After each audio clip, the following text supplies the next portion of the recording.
Hello and welcome everyone to the Kirov follow-up video. First of all, I'd like to say thank you to all the wonderful people who commented on the video and left likes. That was amazing and I really appreciate you. Among the commenters, however, on both the channel and on Reddit, were a few that brought up some extremely interesting points that I feel could and should be brought up here in a follow-up video that can help make the Kirov video proper better. First of all, Video Crow's Nest in Discord left a few great comments that went into the possibilities as to why the Allied anti-air capabilities were so lackluster in the Red Alert games, which I found very interesting and will probably be in a video about that. If you want to see that, then join the Discord and join the conversation. Additionally, I will link all the sources I mentioned in the description for those who want to read the full excerpts. Starting with a Reddit commenter named Demigens, who gave me some very interesting information about airships that went against a lot of my preconceptions. Another Redditor named Graf Zeppelin 127, who gave me some sources that substantiate a lot of that information, which I will bring up in a bit. Demigens begins with a story he, I assume, had heard about an airship that, quote, got into anti-air fire twice and lost half of its lifting gas, but still managed to get back home safely, unquote. This is an idea, as they go on to mention, quote, people expect it to be weak airships and self-destruct if someone were to hit it, unquote.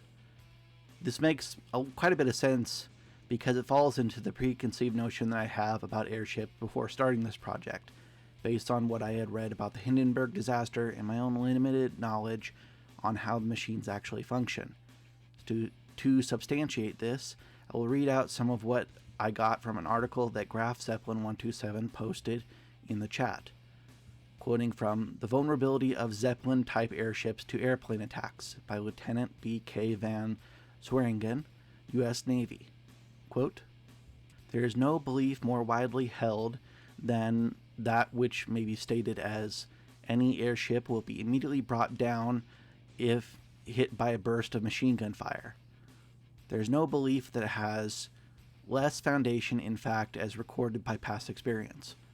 For 2 years during the World War, German airships raided France, Belgium, Russia, and England with impunity insofar as airplane machine gun attacks were concerned. A few ships were lost because of ground anti-air fire. They represented a very small percentage of the ships engaged in the airship offensive. One explanation which is frequently offered is that the airplanes of the day did not have the ceiling of the contemporary airship. This is not true.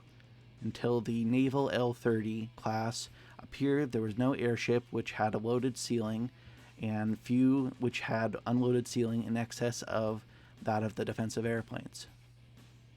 The airships carried 2 20-pound high-explosive bombs, 2 16-pound incendiary bombs, and a supply of explosive darts for bombing airships in flight. There are only 2 cases recorded in which hits were obtained. In one, that the LZ-37, the attacking pilot secured 6 hits and set fire to the airship. On the other, the LZ-39, though hit 4 times, proceeded back to her base despite 5 leaking cells, a few killed in the crew, and a propeller shot off. She was repaired in less than a week. Although damaged, her hydrogen was not set on fire, and the airtight subdivision provided by the gas cells ensured her flotation for the required period. The same was true of the machine gun. Until an explosive ammunition was put into service, no airplane attacks on airships with gunfire had been successful. Further, throughout the remainder of the war, no airplane machine gun attacks on airships were successful unless they employed this special ammunition and set the airship's hydrogen on fire. Early in the war, the British had performed experiments directed towards igniting the German airship's hydrogen. They found that the hydrogen cell surrounded by an inert gas in an outer cell was completely protected. A Varys cartridge, incendiary bullet, was fired into the top and burned through the bottom but the hydrogen did not ignite. For that reason, many of the British officers thought that the German airships were armored with a layer of inert gas, possibly exhaust gas from the engines. Such was not the case, but this was not demonstrated until the SL-11 was brought down." Unquote. Furthermore, Graf Zeppelin 127 went on to mention in this quote, "Additionally, there were later studies that found that a modern, large, rigid airship can withstand multiple hits from surface-to-air missiles, or SAMs, whereas even huge transport planes like the C-5 Galaxy are destroyed by a single one. However, that sturdiness and high degree of redundancy is tempered by airships' increased susceptibility to being spotted and attacked in the first place, meaning they'd not be suitable for frontline combat role alongside fighters, but rather among large, vulnerable units like the C-5 or aircraft carriers, which are screened by layers of air superiority, defensive escorts, and battle lines." Unquote. The next source that he gave was the Airship's Potential for Inter-Theater and Intra-Theater Airlift by Lieutenant Colonel Donald E. Ryan, Jr., which he included a snippet from that further supports Demigan's thought that I will now quote. "Jet airlifters are extremely vulnerable to missiles and small arms fire, especially when landing. However, airships are surprisingly survivable against small arms and are no more vulnerable to missiles than jet airliners. The Goodyear blimp, for instance, has been riddled with as much as 60 bullet holes through its flights without suffering buoyancy problems. This is because the airship envelope is pressurized only slightly above ambient air pressure to maintain shape and lift. When punctured, therefore, the effect is not the same as a plastic balloon puncture. The effect of an airship is gradual seepage of gas rather than explosive burst or forceful gushing. With respect to rigid airships, the lifting gas is retained in numerous gas cells, each individually pressurized for the same reason. Puncturing one of them does not necessarily impair airship operation. Depending on the type of missile used and the extent of damage inflicted, it is conceivable that an airship could survive a missile strike. All that would be necessary is for sufficient gas cells and control mechanisms to survive to enable positive control. For example, the only U.S. airship lost in combat during World War II, the K-74, took 3 88mm gun hits and 200 rounds of 20mm cannon fire from a submarine it was attacking before finally going down." Unquote.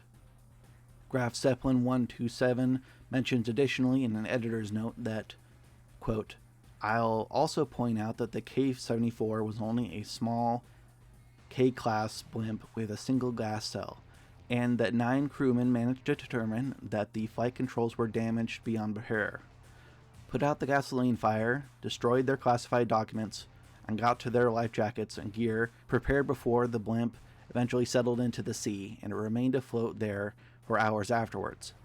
No one was seriously injured, but one of the crew was later attacked and killed by a shark." Unquote. Continuing, Graf Zeppelin 127 mentions an excerpt from another article called "Missions and Vehicle Concepts for Modern Propelled Larger-than-Air Vehicles" by Mark D. Ardenma, NASA, 1985. Quoting from it, "The question of vulnerability to weapons is perhaps not also as serious as a problem as it would at first appear. It is true that an airship would be in most respects the most visible of all ASW platforms. However, the radar cross-section could probably be made to be no larger than that of fixed-wing aircraft, because it should be possible to make the envelope transparent to radar. A airship vehicle may be no more vulnerable to weapons than any other platform because impact to the envelope would be not generally lethal. The susceptibility of an airship to as weapons platform remains to be resolved." Unquote. Another's editor note from the Graf Zeppelin notes that the term, quote, "envelope," is the term for gas-carrying hull of an airship. Some airships are longitudinally divided into multiple cells for redundancy, others are not." Unquote. Finally, one more article titled "NASA Contractor Report 2922," posted by Graf Zeppelin 127 reads, quote, "From a technical aspect, the large, rigid airship could probably sustain hits from a number of air-to-air missiles or surface-to-air missiles without serious consequences. In this respect, it is much more survivable than a C-5A, for example, where a single hit would normally be catastrophic. Furthermore, the airship can be equipped with a very credible self-defense capability. This could consist of early warning and fire control radar, anti-air and anti-missile systems, or other advanced weapon systems, ESM equipment, and a variety of electronic countermeasures suitable to the threat. In spite of this capability to sustain damage, to conduct in-flight repair, and to provide in its own self-defense, prudent military operation would not permit an airship to be used in situations that were beyond its limited combat capabilities. In short, the answer to achieving acceptable levels of survivability lies in employing the airship in missions where it is particularly suited and in tactical environments for which it has been designed." Unquote. All of this is to say that airships, especially the airships at the time period, were in fact much more durable than everyone, including me and a lot of people, gave them credit for, by quite a bit. It is worth mentioning that the actual reason the Hindenburg disaster happened, other than the use of hydrogen, is not known, and like Demigans mentioned in his original Reddit post, quote, "The big problem was just like the aircraft of all the time, they were lacking many safety features. Modern-day aircraft would be much more resilient.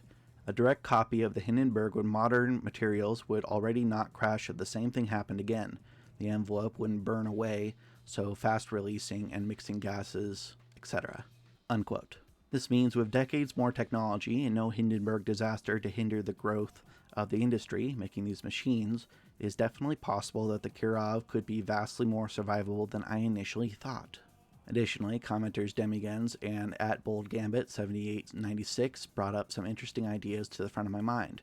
Quoting from Demigans again, quote, "The only impractical thing about the Kirov is its use of dumb bombs. I'd expect more of an AC-130 design with artillery machine guns poking out of it. Imagine the Soviet artillery superiority but 8 kilometers in the sky. Should it have solid range and all anti-air weapons are designed to destroy the relatively weak aircraft with concentrated electronics and stuff, not the airship with immense redundancies and a difficulty for aiming at specific spots on the airship." Unquote. That is a very good point, as supported by @BoldGambit78's point. Quote, "I recall there was some war about the Allies placing some restrictions on the Soviet military capabilities after the First War, similar to what was done in Germany in our own timeline. My own theory is that the Allies forbid the Soviets from acquiring strategic bombers and then placed limitations on the number of aircraft they were allowed to have. The Kirov was a sort of loophole in these restrictions, probably even a conversion of a civilian transport design. I like to believe that the depiction in-game is a simplification of its actual use in the universe. Probably in the universe, the Kirovs were mostly used for logistics, helping move lower priority material to support the invasion and help to alleviate the pressure on Soviet sea lift capability and their precious fleet of AN-12 transports. There's probably a dedicated variant for anti-submarine warfare, medical evacuation, ELI and T-EW, and counterinsurgency. It would make for a nasty gunship if outfitted with some 23mm autocannons, wire-guarded ATGMs, and a 220mm howitzer. The bomber variant depicted in the game was probably very uncommon. Relatively uncommon. It intended for use only in environments devoid of enemy air defense or in areas where the enemy air defense had been heavily suppressed." Unquote. This is a very good point that, although I don't remember hearing about this specific point in restrictions on Soviet capabilities, it does naturally follow when you think about both restriction put on Germany after the World Wars and the one put on today in Japan, as well as the general poor technology the Soviets had in this game, with vehicles that primarily had steel armor, rather slow, and the fact that they still used flak as their primary anti-air tech, which, while still viable vis-a-vis my flak gun video, is not as efficient as anti-air missiles at air defense, especially against jets.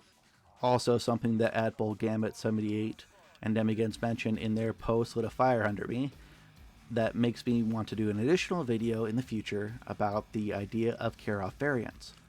Quoting once again from the end of @BoldGambit78's point, quote, "I'd like to believe that the depiction in game is a simplification of its actual use in the universe.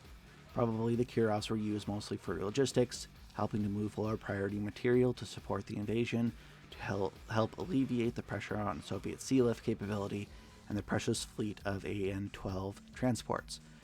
There are probably dedicated variants for anti-submarine warfare, medical evacuation, ELINT/EW, and counterinsurgency.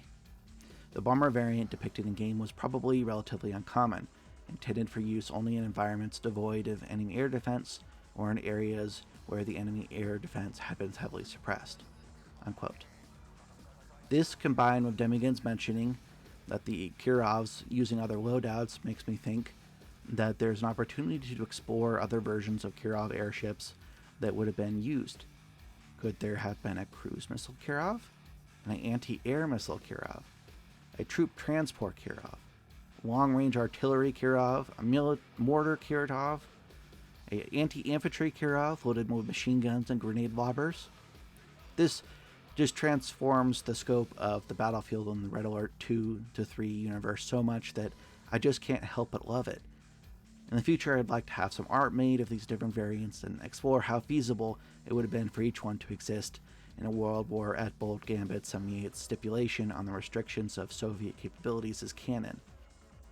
It is very interesting, and that one point will probably be in the video talking about the peace negotiations between the Soviet and Allies after the alternate Second World War. Anyway, thank you so much for listening to this exploration of the Kirov in this follow-up video, and I hope you all had a great weekend. Thanks for listening. See you in the next video.